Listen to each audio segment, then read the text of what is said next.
Hallo Schüler der Jugla Mittelschule Riga. Mein Name ist Athos und habt ihr das bemerkt? Ein Lamborghini an meinem Arbeitsplatz. Okay, jetzt ganz kurz mal. So, hier ist mein Büro. Ich setz mal.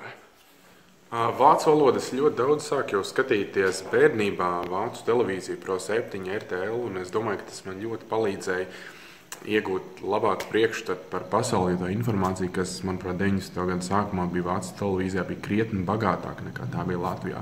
Tālāk jau pamatskolā, kad bija izvēle, varēja izvēlēties mācīties krievu valodu vai vācu valodu kā otro valodu, un loģiski izvēle bija vācu valoda, tāpēc, ka es šo valodu jau mazliet zināju, un man bija vēlme šo valodu attīstīt tālāk.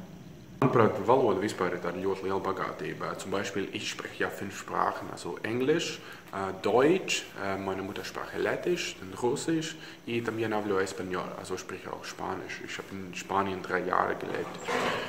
Un valoda tas ir kaut kas tāds, ko tev neviens nevar atņemt, un ar valodu tu nekur pasaulē nepazudīs. Tas ir ļoti labs ieguldījums sevī, savā inteliģencē un savā arī, teiksim, profesionālajā attīstībā. No visām svešvalodām vislielākā saistība manā dzīvē tomēr ir bijusi ar vācu valodu.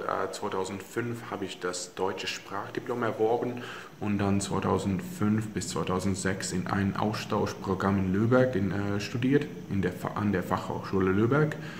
Und die deutsche Sprache und die Kenntnisse von der deutschen Sprache und auch das deutsche Sprachdiplom hat mir geholfen, meinen ersten Arbeitsplatz zu finden. Das war in einer Landwirtschaftsfirma hier in Lettland, und der Eigentümer war ein Deutscher, und die deutsche Sprache hat mir sehr geholfen in diesen 4 Jahren, die ich da gearbeitet habe. Auch heute habe ich verschiedene Businesspartner, mit denen ich Deutsch spreche. Manuprāt, ja tu ar cilvēku runā viņa vācu valodā, šī saruna norisinās pavisam citā līmenī, un es pieļauju, ka arī mans vācu valodas zināšanas ir noteikti noderējušas un ir atbildīgs par vairākiem veiksmes stāstiem, teiksim, manā profesionālajā karjerā. Gal galā, kas dara mūs laimīgs? What makes us happy? Overcoming challenges makes us happy.